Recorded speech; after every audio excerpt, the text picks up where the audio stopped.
So they took charge of Jesus.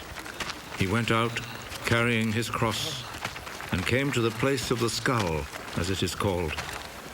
In Hebrew, it is called Golgotha.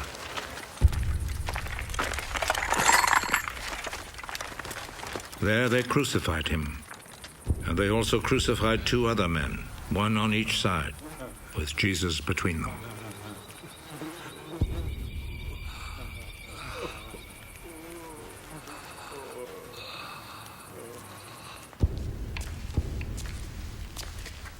Pilate wrote a notice and had it put on the cross.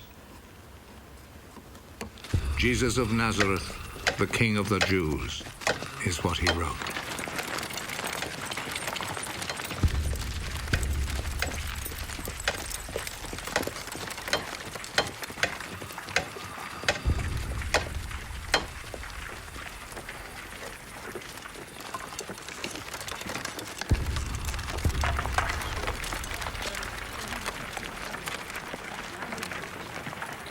Many people read it because the place where Jesus was crucified was not far from the city.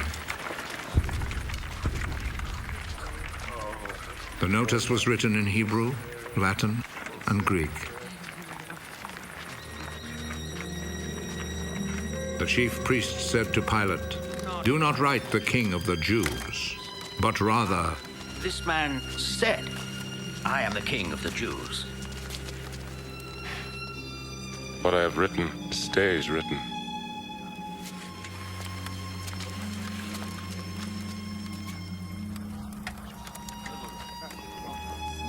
After the soldiers had crucified Jesus, they took his clothes and divided them into 4 parts, 1 part for each soldier. They also took the robe, which was made of 1 piece of woven cloth without any seams in it. The soldiers said to one another, "Let's not tear it. Let's throw dice to see who will get it." This happened in order to make the scripture come true. They divided my clothes among themselves and gambled for my robe. And this is what the soldiers did.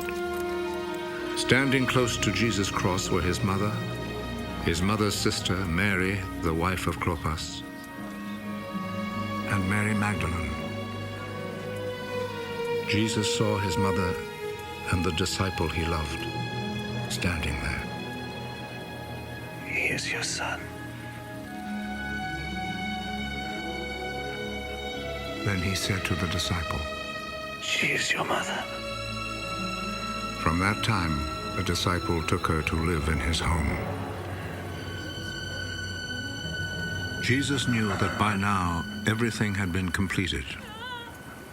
And in order to make the scripture come true, he said,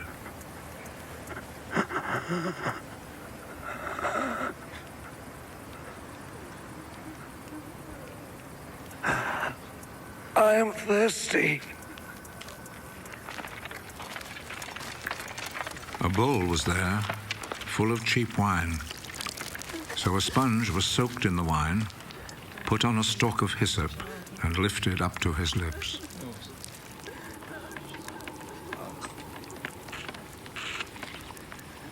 Jesus drank the wine.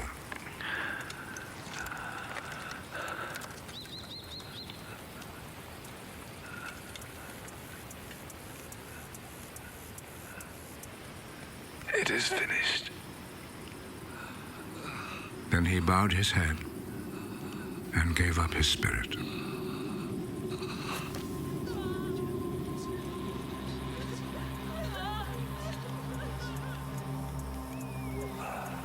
Then the Jewish authorities asked Pilate to allow them to break the legs of the men who had been crucified and to take the bodies down from the crosses.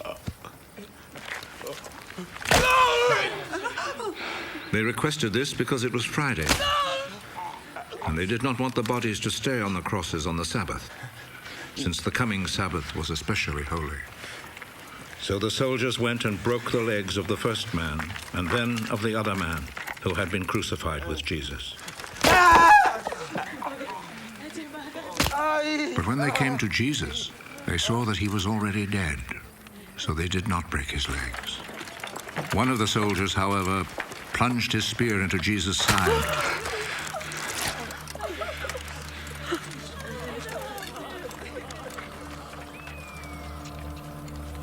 And at once, blood and water poured out.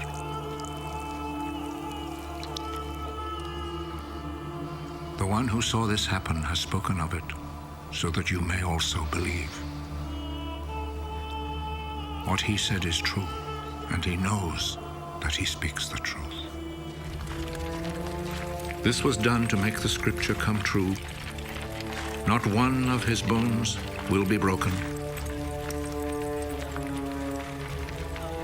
And there is another scripture that says, people will look at him whom they pierced.